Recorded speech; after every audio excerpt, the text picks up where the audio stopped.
Financial Officer, and Paulo Yuvienko, Chief Technology Officer. On our website, omnicomgroup.com, you will find a press release and a presentation covering the information that we'll review today. An archived webcast will be available when today's call concludes. Before we start, I'd like to remind everyone to read the forward-looking statements and non-GAAP financial and other information that we've included at the end of our investor presentation. Certain of the statements made today may constitute forward-looking statements. These represent our present expectations, and relevant factors that could cause actual results to differ materially are listed in our earnings materials and in our SEC filings, including our 2024 Form 10-K. During the course of today's call, we will also discuss certain non-GAAP measures. You can find the reconciliation of these to the nearest comparable GAAP measures in the presentation materials. After our prepared remarks, we will open up the line for your questions, and I'll now hand the call over to John. Thank you, Greg.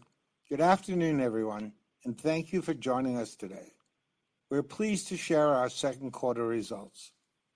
Organic growth was a solid 3% for the quarter, in line with our expectations. Non-GAAP adjusted EBITDA margin was 15.3% for the quarter and flat to last year. Non-GAAP adjusted net income per share, which excludes the after-tax effect of the amortization of acquired and strategic platform intangibles, repositioning costs, and acquisitions costs, was $2.05, up 5.1% versus the comparable amount in 2024. Our cash flow continues to support our primary uses of cash: dividends, acquisitions, and share repurchases, and our liquidity and balance sheet remain very strong. During the first half, we used $223 million in cash to repurchase shares and are on track to repurchase $600 million in shares in 2025. After a solid first half of the year, we are maintaining our guidance for the full year 2025 organic growth to be 2.5% to 4.5% and adjusted EBITDA guidance to be 10 basis points higher than the 15.5% we achieved in 2024. Turning now to our key initiatives, I'd like to begin with an update on our proposed acquisition of Interpublic. In June, we reached a major milestone when we received antitrust approval to close the transaction in the United States, bringing the total number of approved jurisdictions to 13 out of the 18 required for closing. We remain fully on track to complete the transaction in the second half of this year. As we progress through the regulatory approval process, Philippe and I have continued to speak with our clients and our people. The response has been overwhelmingly positive. There's a genuine sense of anticipation and excitement about the opportunities our combined company will create that has only intensified as we approach the closing. By combining our complementary strengths, the new Omnicom will be equipped with industry-leading resources to drive a bold era of growth for our people, delivering superior outcomes for our clients, and generating significant long-term value for our shareholders. Omnicom and IPG have dedicated teams at both corporate levels, working closely with our merger consultants, leading the process to ensure a seamless and successful closing. Contrary to the early speculation that the transaction might distract our professional staff, our agencies remain fully focused on delivering exceptional service to our clients and securing new business. Recent wins include Under Armour, Bimbo Global, and Asda, just to name a few. We continue to refine our analysis and identification of synergies to achieve our $750 million run rate target following the closing.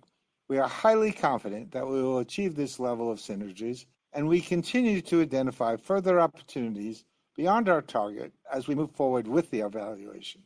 We've also taken steps to align our existing portfolio, ensuring that we can immediately deliver the benefits of the combined company to our clients, particularly in relation to our operating platform strategy. To that end, effective July 1st, Omnicom reorganized our most advanced data and technology assets, Omni, Omni AI, ArtBot, and the Flywheel Commerce Cloud, into an end-to-end platform organization to drive our strategy forward. This move is designed to directly support our clients' marketing and commercial ambitions while accelerating our own growth trajectory. With the proposed acquisition of IPG, our new platform will be significantly enhanced by the addition of Kinesso and Axiom, recognized as the world's highest fidelity data platform, as well as Real ID, the most comprehensive customer identity solution available. These assets will enable us to deliver an even greater value and innovation to our clients. The new platform organization will be led by Duncan Painter, whose experience in building well-established tech platforms across Flywheel, EDS, Experian, and Sky, and makes him uniquely suited for this role. Our long-standing strategy has always been rooted in the belief that data and technology supercharge creativity. In today's world, especially with the rise of generative AI, breakthrough creativity is more valuable than ever. I'm proud to share that our agencies returned from this year's Cannes Lion Festival of Creativity with two of the industry's highest honors. OMD Worldwide won Media Network of the Year, and DDB Worldwide won Network of the Year. Our ability to excel in both creative and media underscores the strength of Omnicom's end-to-end capabilities and the outstanding work we deliver for our clients. The recognition also follows Omnicom being named Most Effective Holding Company for the second consecutive year by the 2024 Effie Index, demonstrating that our people and agencies continue to stay ahead of the curve, consistently delivering work that drives real business impact.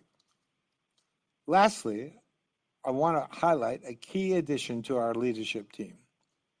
In May, we welcomed Susan Catalano, our new Chief People Officer in the United States. Susan brings a wealth of experience in organizational redesign, talent operations, and management, and has successfully guided global organizations through transformational changes.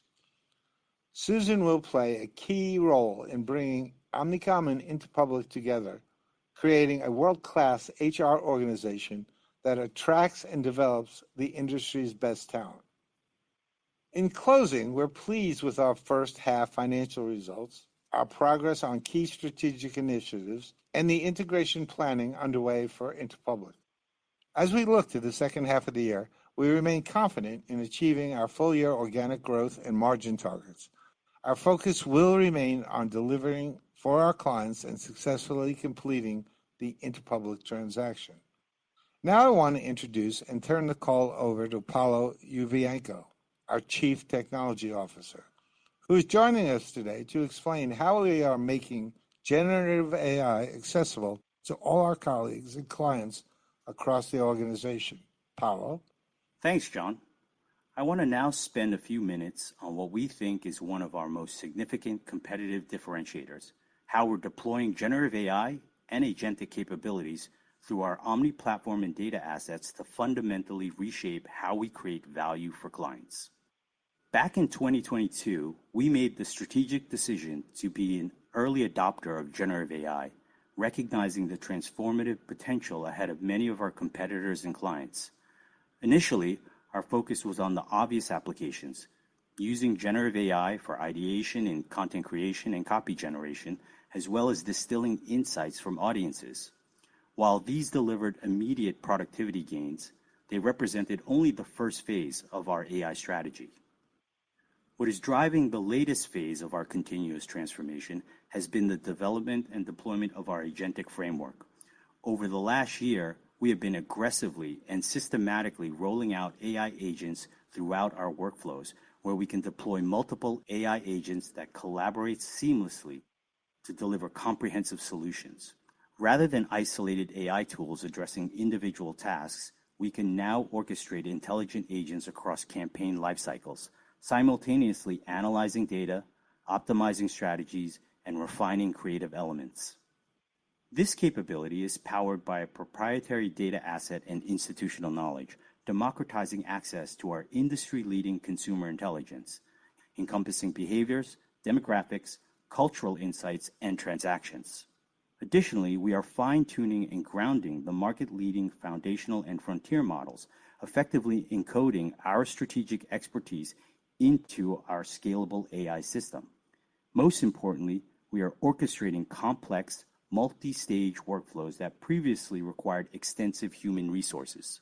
Examples of this cover the entire spectrum of our workforce. For instance, our strategy and creative teams across all our agencies are incorporating synthetic audience agents that are grounded in the Omni datasets, allowing teams to conduct synthetic focus groups for ideation, personalized content creation, and pre-launch testing and scoring of campaigns and assets.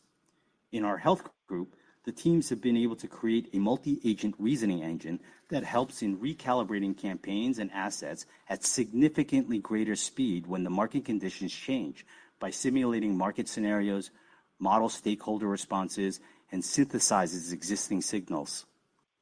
Within our digital commerce group, the teams have crafted numerous agents that assist in new product launches, helping to optimize strategies by surfacing actionable insights from sales trends, market data, and competitor analysis. This all represents far more than operational efficiency, though those benefits are significant. We are building differentiated capabilities through our data and technology stack. This positions Omnicom to capture value as the industry evolves and strengthens our long-term competitive positioning. Now I'm going to hand it back to John, but I'll be available for our Q&A session later on the call. Thanks, Paolo. I hope that gives you a better sense of how we are embedding generative AI across the enterprise. I'll now turn the call over to Phil for a closer look at our financial results. Phil? Thanks, John. In an uncertain market, our performance through the first half was solid, with organic revenue growth near the midpoint of our annual guidance and our adjusted EBITDA margin levels flat. As we begin the second half, less uncertainty in the macro environment may allow marketers to normalize spending levels, although it is still too early to say that the uncertainty in the macro environment has been eliminated. The larger parts of our business continue to perform very well, and we continue to invest in our technology platforms and tools that differentiate us in the marketplace. And at the corporate level, as John said, we are focused on planning for the integration of IPG so we can hit the ground running. Let's now review our results in more detail, beginning with changes in revenue on slide 3. Organic growth in the quarter was 3%. The impact on revenue from foreign currency translation increased reported revenue by 1.1%, as the US dollar weakened relative to most currencies throughout the quarter. If rates stay where they are, we estimate the impact of foreign currency translation on revenue will approximate positive 1% for Q3 and positive 2% in Q4, which would result in a benefit from foreign exchange of approximately 1% for the full year 2025. The net impact of acquisitions and dispositions on reported revenue was positive 0.1%. At this time, we expect the impact of acquisitions and dispositions completed to date will be minimal for the full year 2025. Let's now turn to slide 4 for a summary of our income statement. This table shows our reported numbers on the left and non-GAAP adjusted numbers on the right. Adjusting for acquisition-related expenses and repositioning costs, our Q2 2025 non-GAAP adjusted EBITDA grew 3.7% to $613.8 million, with a margin of 15.3%. And our non-GAAP adjusted diluted EPS grew 5.1% to $2.05. To highlight the two adjustments made to operating expenses, the first is an increase in Q2 of acquisition-related expenses related to both regulatory approval work and an acceleration in our integration planning work. The second relates to repositioning actions, primarily severance, we took to optimize Omnicom Advertising Group and Omnicom Production Group, as well as to align our businesses and markets more broadly to recent changes in market conditions and client demand related to the challenging macro environment. Please turn to slide 5 for a reconciliation of these items in detail. Acquisition-related costs of $66 million in Q2 2025 increased from the $34 million we incurred in Q1 of 2025, and repositioning costs were $89 million during Q2 of 2025. We continue to expect our non-GAAP adjusted EBITDA margin for the year to be 10 basis points higher than our 2024 result of 15.5%. As we get closer to closing the acquisition of IPG, we'll be evaluating ways to accelerate savings opportunities prior to the closing date. We continue to expect to achieve our cost savings target of $750 million. Let's now turn to slide 8 and review organic revenue growth in more detail, beginning with our disciplines. Media and advertising was up 8%, with solid growth in most geographies. Overall results were driven by strong growth in our media business and mixed performance in advertising. Precision marketing grew 5%, including strong performance in our digital, CRM, and experience design agencies in the U.S., offset by mixed performance internationally. Public relations declined 9%, primarily in the U.S., due largely to weaker performance in our global networks and some reduction relative to the benefit in 2024 from national election spend. We expect to see a difficult comp for the rest of 2025. Healthcare revenues were down 5%, and this includes our having now cycled through a large prior period client loss, as well as work winding down on brands that are close to the loss of patent protection. We continue to expect improved performance as the year progresses. Branding and retail commerce was down 17%. Branding experienced continued pressure from uncertain market conditions impacting both new brand launches and rebranding projects, as well as continued slow M&A activity, while retail commerce in the quarter slowed. Experiential grew 3%, driven by good performance in the U.S., offset by a challenging comparison to last year with the Olympics, as well as declines in the Middle East and China. Lastly, execution and support increased 1%, driven by strong growth in the U.S., offset by negative performance in the U.K. and continental Europe. Turning to organic revenue growth by geography on slide 9, we saw growth across all of our regions with the exception of the U.K., where strength in media and advertising was offset by other disciplines. Our largest market, the U.S., had organic growth of 3%, and Asia-Pacific also posted solid growth, as well as continental Europe, although mixed by market. Slide 10 is our revenue by industry sector. Year-to-date relative to 2024, there are various small changes in the categories we track.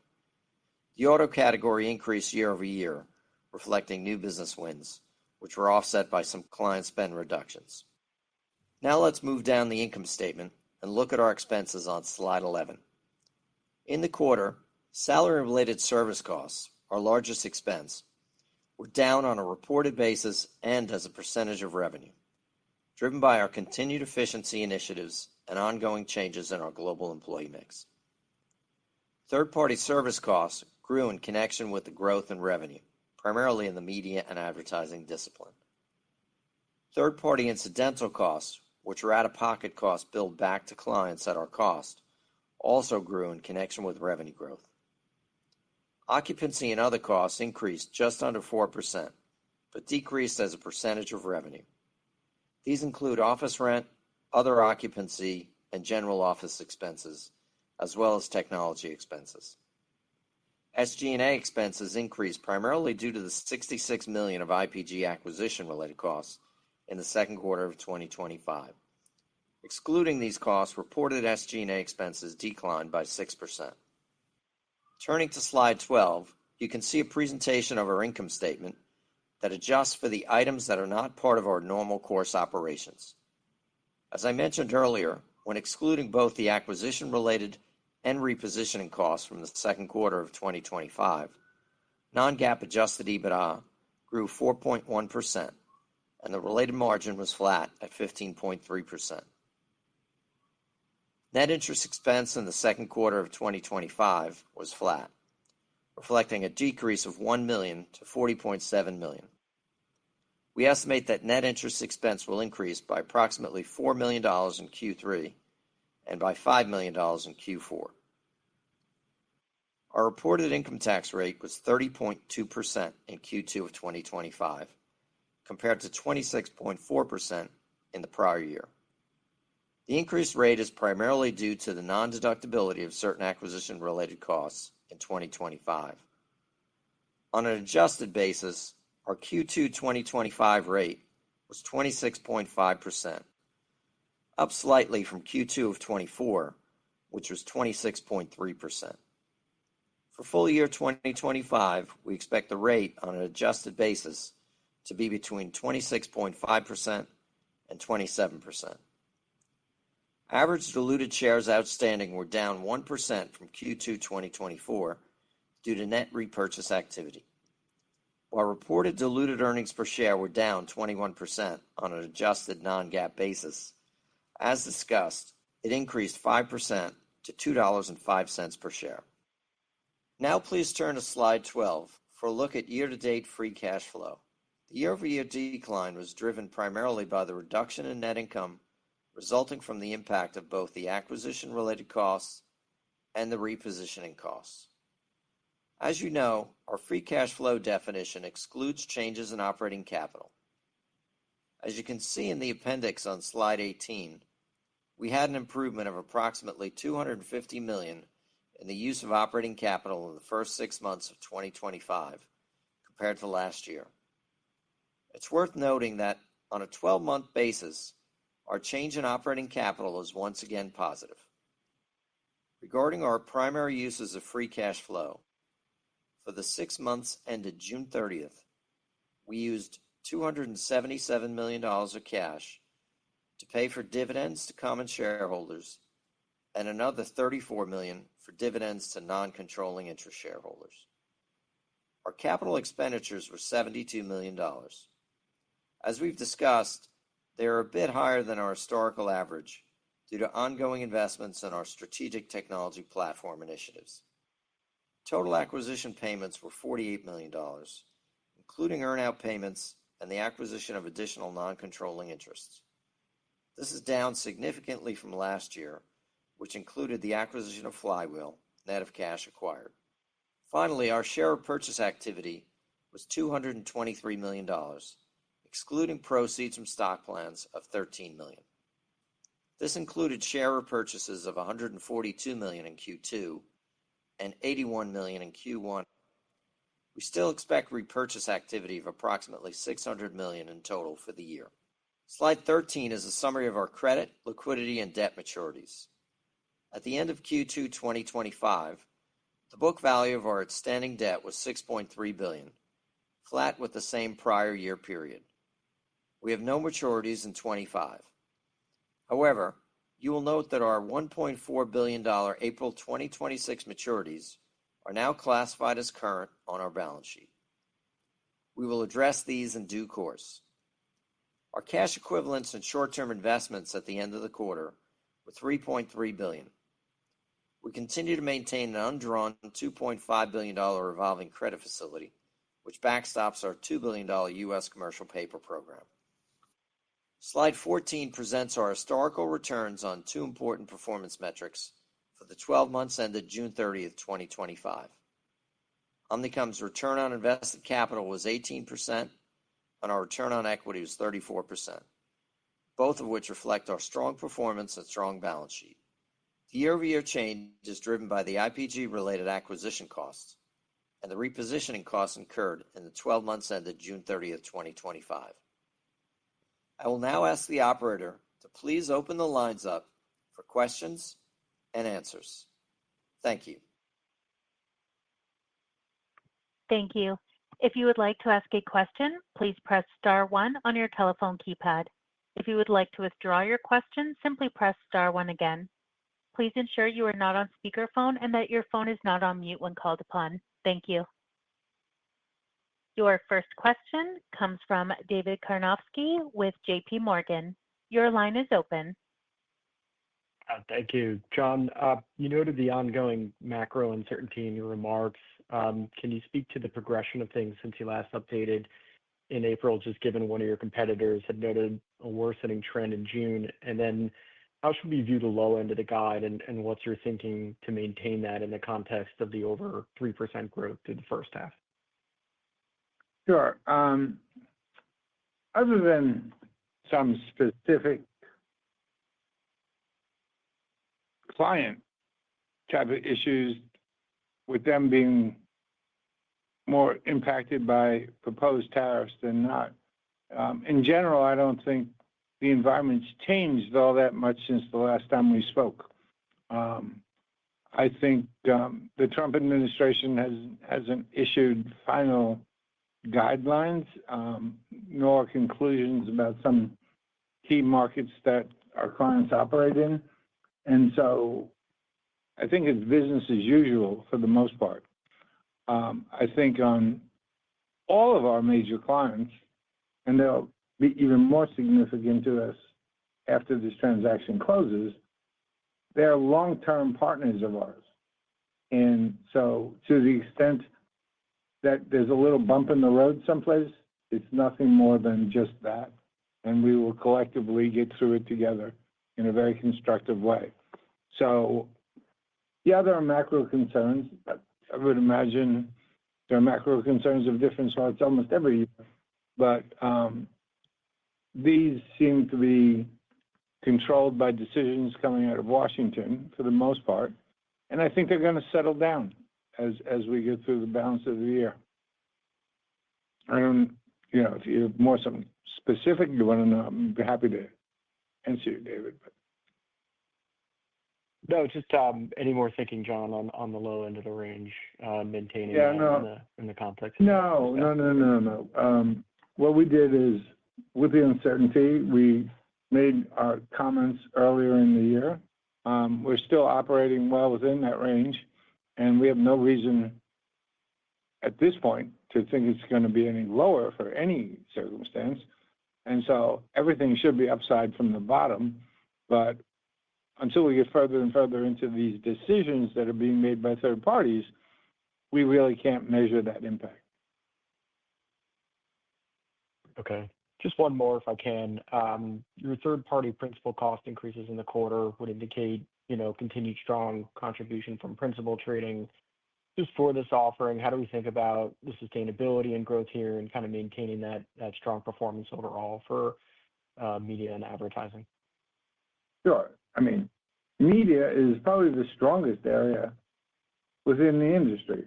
And our third party, what you referred to as third-party costs, that you see from our disclosures that you can't see from any of our competitors, it's a product we have. It's a product we've had for a long time. It's a product that continues to grow, and I can see very clearly that it's going to continue to grow into the future. So it isn't this unicorn by any standard, other than the fact that everybody else that you speak to in the industry doesn't tell you the truth.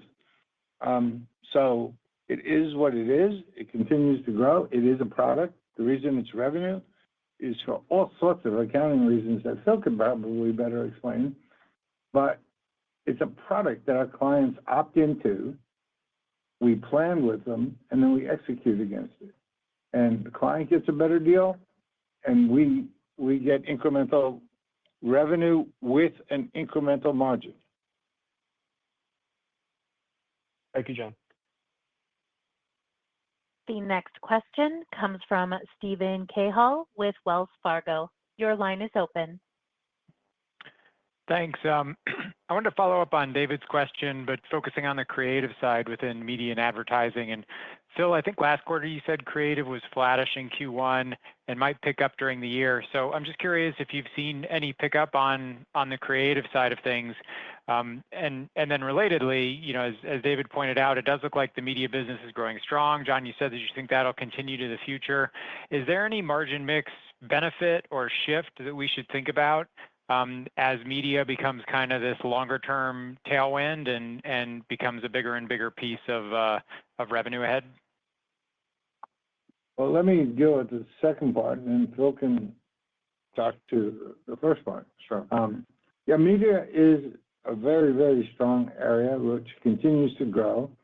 I think our increased size will benefit us as we move forward and complete the transaction. Also, the unique attributes of what's in our platform that we gather information, which allows us to gain insights to help target how clients spend their money and how to optimize that spend, improves every single day. Paulo spoke to generative AI and the benefits it has to the tools that we're providing both our creative people and our media people. That continues to happen at breakneck pace. And he's available, by the way, to answer more specific questions because I'm a generalist.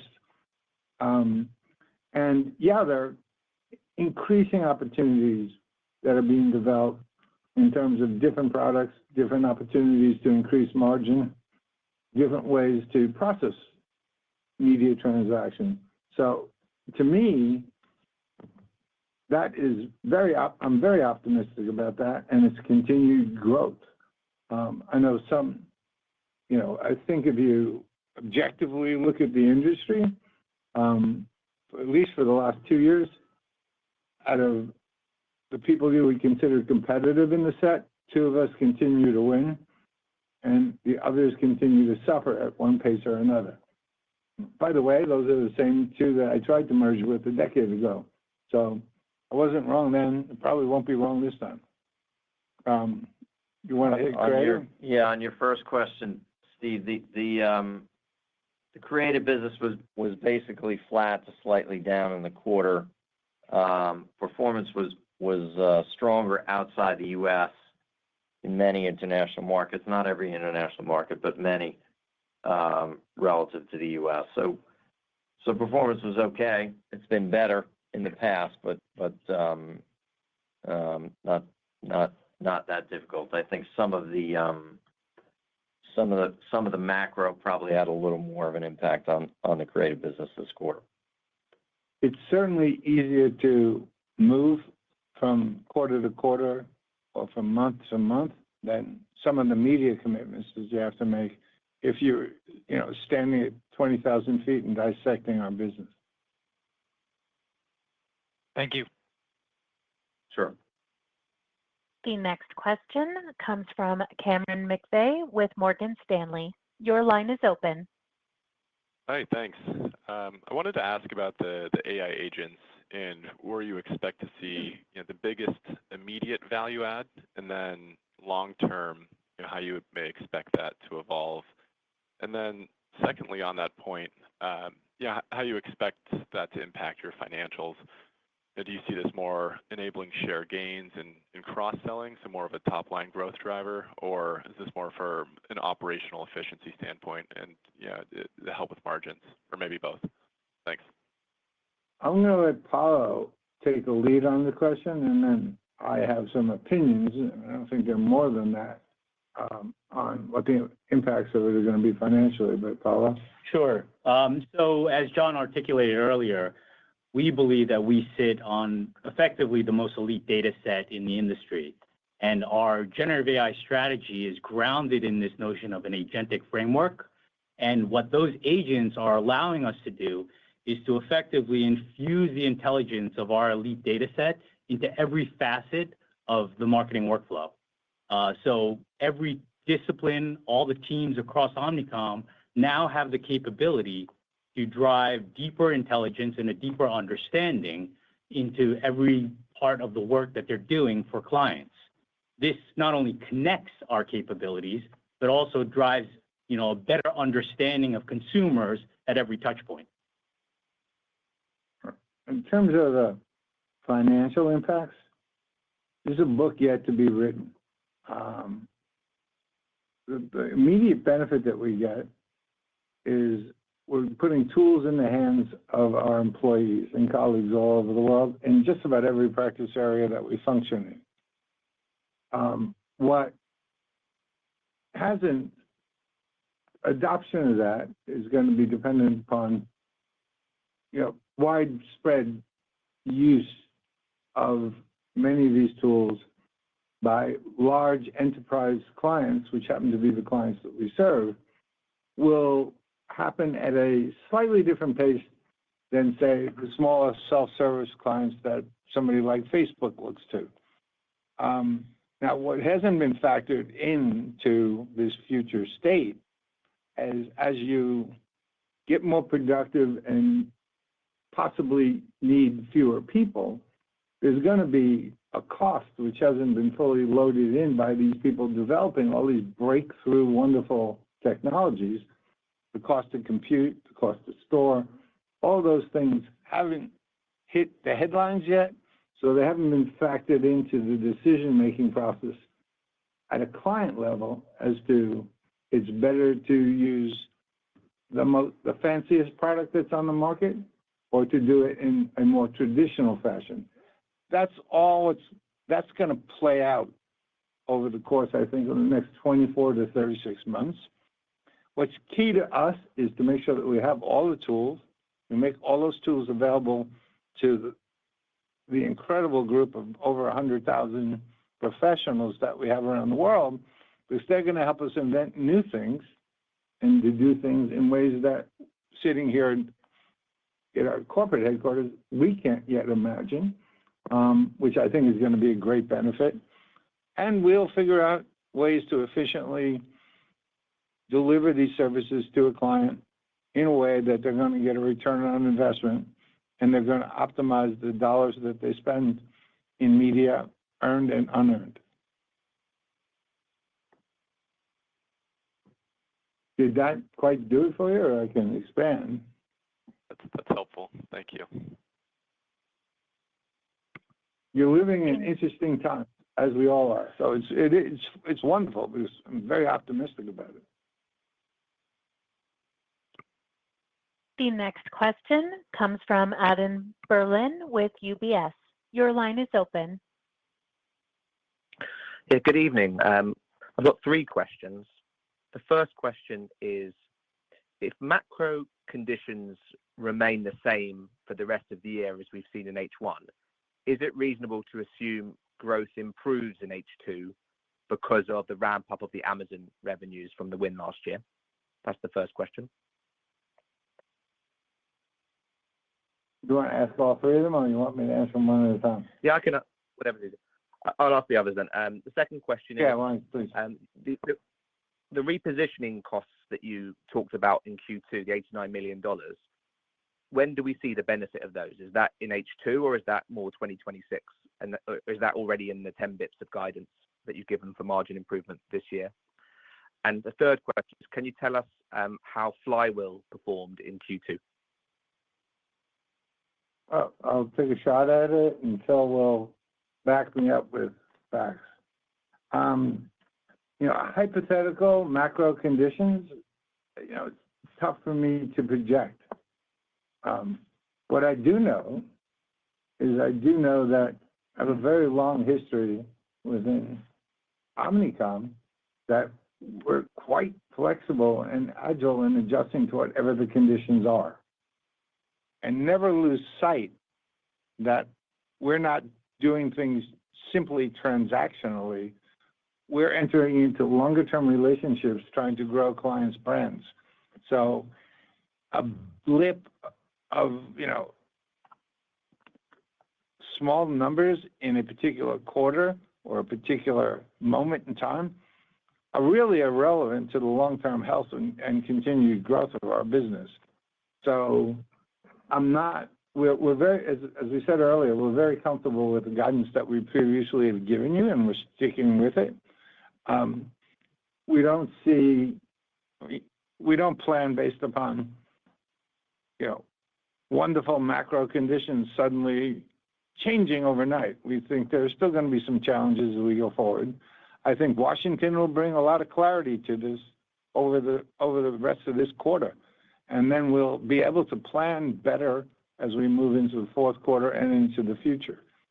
So that's how I'd respond to the first one. Phil can talk a little bit more about repositioning. Yeah, but I just have one comment before he does. Many of the changes that we've made or we've insisted on making almost since July of last year, starting with production, then OAG, then a few, and then now the delivery platform that Duncan's going to continue to build out for us, required some anticipated reorganization. So the host, being Omnicom, is ready when this closes in just a few months to absorb those activities in a very productive way, which allows us to achieve and possibly exceed the 750 we discussed at the time we announced the merger. So we're not standing still during this period of time. We're planning the integration, and where we have to reorganize ourselves to make it easier to ingest our new colleagues, that's what we're doing. Now, Phil will have more specific answers on the repositioning costs, but that's the reason behind why we're incurring them. Sure. As far as the actions we took in the quarter, Adam, couple clarifications. They certainly weren't part of the actions we expect to take to meet our $750 million synergy target that we talked about post-close. We continue to expect to achieve the $750 million synergy target, and we're certainly working on plans to exceed it as well, as John had mentioned in his prepared remarks. We took the actions in the second quarter, as we said, to optimize the OAG and Omnicom production units, which will help us certainly in the IPG integration process. And as I said in my prepared remarks, all of this has been considered in our 10 basis point improvement for the year, as we reiterate our guidance. As far as Flywheel goes, we haven't and aren't going to provide individual numbers for or specific numbers for individual businesses, but the Flywheel business continues to perform well, especially in the U.S., and it certainly continues to enhance our broader portfolio, including the Omni platform and our AI and data strategies. And Duncan's been invaluable both in integrating Flywheel into our business as well as the additional role that he's going to take on that John referred to in his prepared remarks. So I think that addresses it, but happy to clarify any follow-up items. And one other positive thing about Flywheel, if you look historically at the portfolios of Omnicom and Interpublic has deeper relationships with many CPG companies that haven't been traditionally part of our growth and portfolio. That's going to introduce Flywheel to even more opportunities to provide service. All right. Thank you very much. Your next question comes from Adrien de Saint Hilaire with Bank of America. Your line is open. Thank you very much, John, Phil, for taking the questions, please. So I've got a few of them. One of your competitors was talking about a smaller pipeline, smaller opportunities right now. I was just wondering what your thoughts were around this. Secondly, maybe a housekeeping question, but how much repositioning and acquisition-related costs should we model for the year? And then sticking to that topic, is there some pull forward in that number from the $750 million of cost savings that you've planned from the IPG combination, or these actions in 25 come on top of that number? I'll take the latter first, and then we can go back to your first question. On the repositioning charges, they were not, as I said earlier, they were not part of the 750 synergy target. We continue to expect to achieve the 750 and beyond, but those charges were not part of the 750. And I think it's safe to say we don't intend to take any further repositioning charges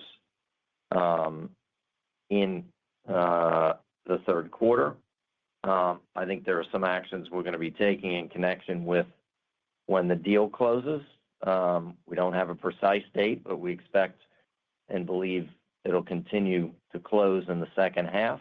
And when it does, certainly to achieve the 750, there are going to be some actions that we need to take that are going to result in charges, which I think we've made clear prior. But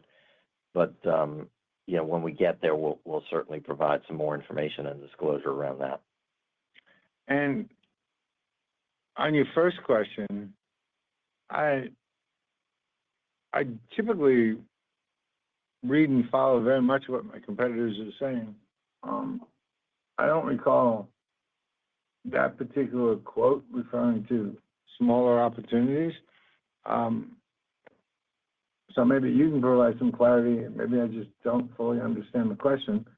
I do think that because of some of the uncertainties that are out there, that some decision processes have gotten delayed or a little slower than what we might have expected in prior years. But again, that's a temporary phenomenon from my perspective.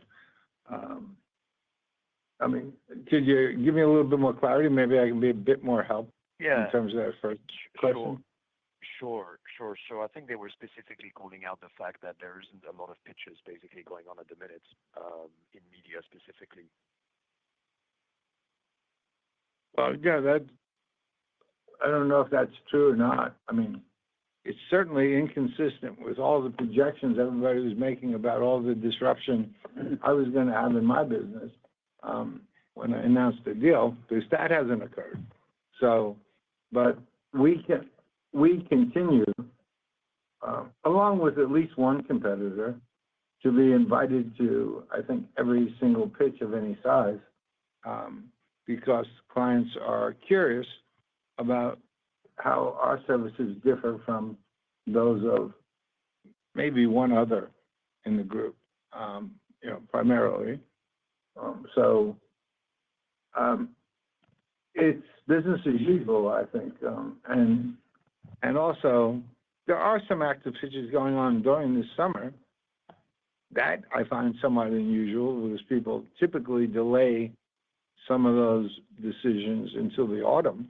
So there is, I wouldn't say quantity a lot, but there's a few big opportunities that we're currently in the process of having conversations with clients about. Thank you very much. Thank you. Thank you. The next question comes from Jason Bazinet with Citi. Your line is open. Can I just ask a quick question about your philosophy regarding buybacks? The reason I ask is that the $600 million that you called out for the year seems, very consistent with what you've done in terms of buybacks over the last 10 years, with a few exceptions. But your multiple seems as low today, anytime, maybe X the GFC back in 2008 and maybe ex-COVID in 2020. So I guess the inference of the $600 million is you don't really think about buying back more stock if your stock is cheap, and less if you think it's expensive. It's just a pretty consistent sort of capital return independent of the price of your stock. Is that a fair characterization? No, it wouldn't be. And the reason is, back on December the 8th, as we were announcing the transaction to purchase into public, we were acquiring them, and we had to come up with a decision as to how much we would permit them to buy back until the transaction closed. And since we were insisting that they would be limited, they very respectfully asked us to define what we would do. And at the time, again, remember, we were coming off COVID. Last year, we were coming off of having purchased Flywheel. And so we agreed arbitrarily to two numbers, a number for them, which I'll allow them to tell you what it is on their call, and $600 million for us. by all means, if it weren't for this agreement, we would probably be a lot more active in the market than we are currently. But we are respectful of of the merger agreement that we signed. The good news is I expect that to be completed sometime in the next 4 months, at which point we'll be a lot more flexible and free to react to whatever the conditions are. But that's an arbitrary decision that was taken 7-8 months ago that we're honoring. So it is not business as usual, and it's not because we don't see the same opportunities that you just mentioned. Okay, thank you. That's very helpful. The next question comes from Michael Nathanson with MoffettNathanson. Your line is open. Thanks. Hey, John, I have two. Firstly, I just want to ask you about RFK Jr. and potentially changes in healthcare advertising. I know Interpublic's got a very good, and you do as well, healthcare business. How are you thinking about potentially the risks to any changes in marketing regulations? And then secondly, I just wanted to ask, I guess, Paulo on, we've seen VO3 launch from Google, and it looks pretty good, and Sora's out there as well. I guess the chief concern about those products is it allows people to create great content at the flick of a switch, more efficient, more messaging, more efficiently, less people. So I think the inherent risks for people is, look, it looks like it's actually cannibalistic to how people get paid in the agency world. So help us square the circle why these tools that create great efficiency and great content is accretive to the business model versus being dilutive. Yeah, there's a lot there to unpack. First was RFK, right? Yep. I think what you've heard is the third episode of a reality TV show, as opposed to anything substantive. There seems to be a lot of complexity in conversation and very little change or action going on. And many of the things that are being suggested don't seem to have anything's possible, but don't seem to have caught much traction in terms of the way behavior is occurring with pharmaceutical companies and with just the general public seeking better information about therapeutic answers to problems that they might individually have.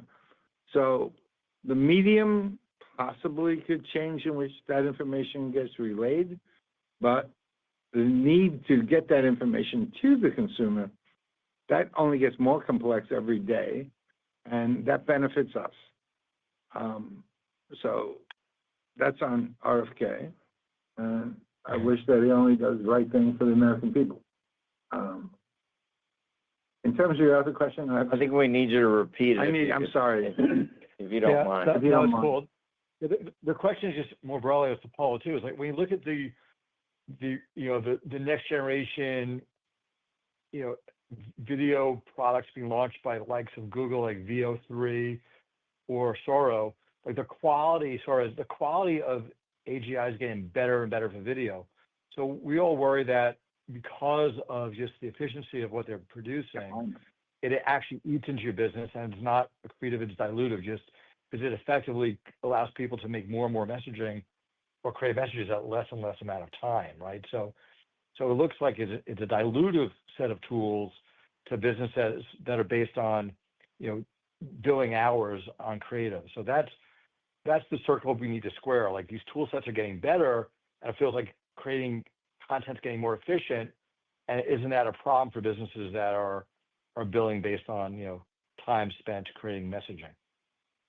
Well, I'm going to let Paulo answer the question more specifically, but I just have two things to add to it, just so you can understand. Is we're not caught in time incapable of changing our compensation models as the tools improve and our efficiency improves and the ROI to our clients improve. And we've, historically, it's happened quite a bit over over my career. But the biggest seismic move, I guess, in the industry is when we move from getting paid on media commissions to getting paid in another fashion. It will increasingly, our compensation models will increasingly shift, I think, to outcomes, however defined. And that's a big word, and we don't have enough time to do it. That's number one. And number two, Paulo can talk to just the unbelievable capabilities that are being released every day. But I'll give you one example of something that nobody would have thought of, and a very small user of a Google product wouldn't care about, but a big company did. We created an advertisement, which we were able to create in minutes, and it included an animal, and that animal, as it was depicted in the content, had a hat on it. And as a result, the attorneys from that very large enterprise company wouldn't allow us to use the tools because it's illegal to put a hat on a cat. And I'm not Dr. Zeus. But Paulo can now talk to the technical part of it. Yeah, I think, so Michael, the first thing to note is that we incorporate all those major models, including VO3. We get early access to all these models, and we've integrated them into our agentic framework for use across all the workflows for all of our teams. So that's the first thing. So we partner very closely with those model providers. But the other thing to note is that it is not just about driving efficiency. And as I said earlier, it's absolutely driving a certain degree of efficiency as it relates to content creation. John noted a specific example for one of our clients where we were able to realize those efficiencies very quickly. But what we see, at least today and for the future, is that it's allowing our creative teams to explore really more and more creative territories, uncharted creative territories. And that is really expanding the aperture of our creativity that we already believe that we have an unfair share of within Omnicom. So, remuneration models aside, I think that all of the advancements in this technology is supercharging our capabilities and actually adding greater value to what we deliver for our clients, which are outcomes on a regular basis. Okay, thanks, Paulo. The next question comes from Craig Huber with Huber Research Partners. Your line is open. Great, thank you. Just follow up on those questions there on AI. So the potential cost savings using AI and generative AI on behalf of your clients, those cost savings for your clients, where do you think those dollars go? Do they get plowed back into activities through an Omnicom, or do they come outside of the ecosystem and you actually lose the dollars? How do you think that plays out here? Well,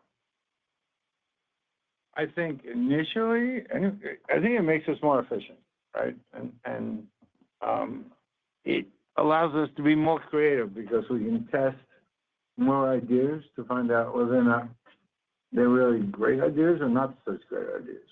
So it's been my experience that anytime that we can become more efficient, clients typically will reinvest that money in the brand itself. And I think, if you were to do a survey, as I probably have, I won't use the clients' names, industries like the auto industry, which is currently in all sorts of chaos because of tariffs, because of electric cars versus non-electric cars. But when you cut through all those tactical noise and companies adjust, one of the things I think most major brands have realized is that with the savings and the improvement that they saw in their businesses during COVID, which declined or were challenged a little bit post-COVID, what they forgot to do as they were enjoying those savings was to continue to invest in the brand. And that awareness, which you might think is obvious, really hasn't really occurred to people until very recently. And increasingly, more and more of my conversations have to do with how are you going to protect this brand that you've invested in over the last 50 or 100 years. And isn't that what differentiates your automobile, in my example, from the next guy? So if past is precedent at all, any savings that we get will get reinvested in the brand itself or in tactics which will drive sales. As a general statement, I believe that to be true. And Carl will then talk to the tools. But again, Microsoft's investing in 3 Mile Island for a reason, right? Because somebody's going to need electricity to power all this great stuff when it starts to get into wide use, right? I think generally speaking that, with every technological revolution, the expectations of consumers typically moving faster than brands can keep up with. And the only way the brands can keep up is to actually create more personalized content that can deliver on what they're trying to ultimately sell. So with that, there's more and more content that needs to be created and generated. So it's not necessarily about creating the same content for cheaper. It's about being able to create more content to drive true mass personalization at scale. So what you're suggesting then is if hypothetically you save, say the customer saves 10% because they're using AI tools through your company, a lot more than that extra 10% savings are going to plow those dollars back into marketing and advertising. And therefore you as your company are going to see the same dollars. So you're not going to lose out. Is that what you're suggesting? In general terms, yes, for the reasons that Paulo expressed. Plus, our media products get more and more sophisticated every single day. And we're able to optimize them better and better. And we're able to identify the audiences that we should be talking to with this content. People will reinvest in, if I ask you to spend $1, but I kind of can prove to you that you're going to get $2.20 back for it, you're going to reinvest that money. And the more of those scenarios there are where you can prove the return, the more comfortable clients are going to be spending more to generate that return. Okay, then my next question I want to ask you on the tariffs. You touched on this a little bit here, but 3 months ago, everybody's wigging out about the tariffs and so forth. How are your clients feeling right now about the tariff potential impact out there on their business and the macro side of things? Well, Phil can speak to the first 3,500 clients of ours. I'll speak to the balance. Go ahead. I'm only joking. Go ahead. I think there's a lot of variables in terms of how clients feel about it. It depends on what industry they're in. It depends on what they're trying to sell, what their goals are, et cetera. Some of them certainly probably paused a little bit when the first round of tariffs came out in early April and reassessed the landscape.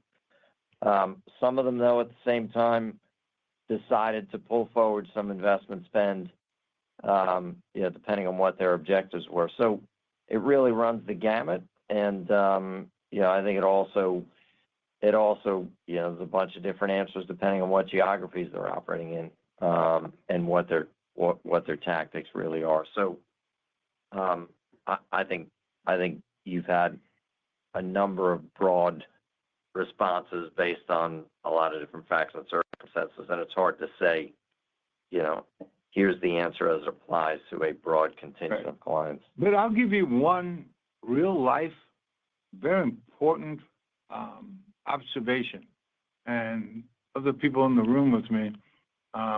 Greg, who was there too, at Cannes this year, and there were approximately 37,000 people making up professionals in the industry, making up clients, and making up an awful lot of people from tech and from media.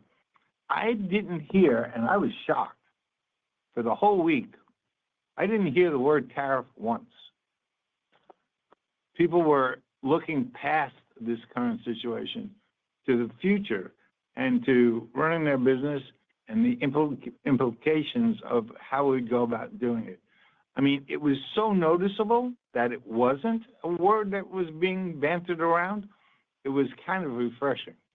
So I take some optimism, and we will get through this phase with whatever industries are currently being impacted, and that the 37,000 people I was with 3 weeks ago in the south of France were probably a better indication of the future than today's headlines.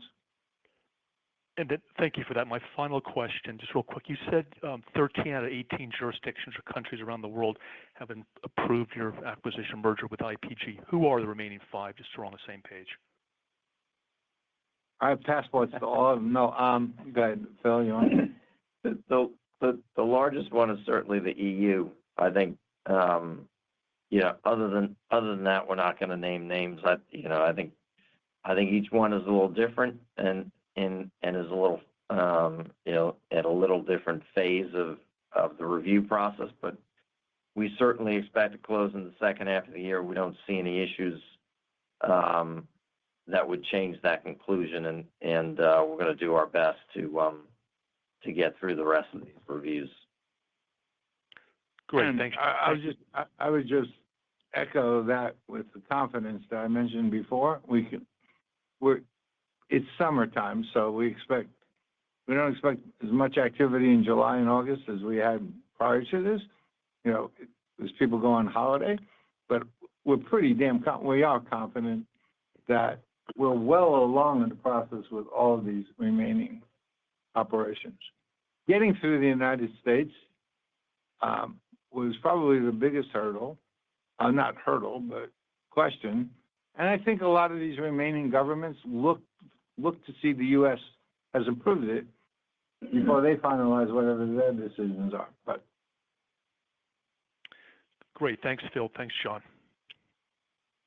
Sure. Great. Thank you. Thank you.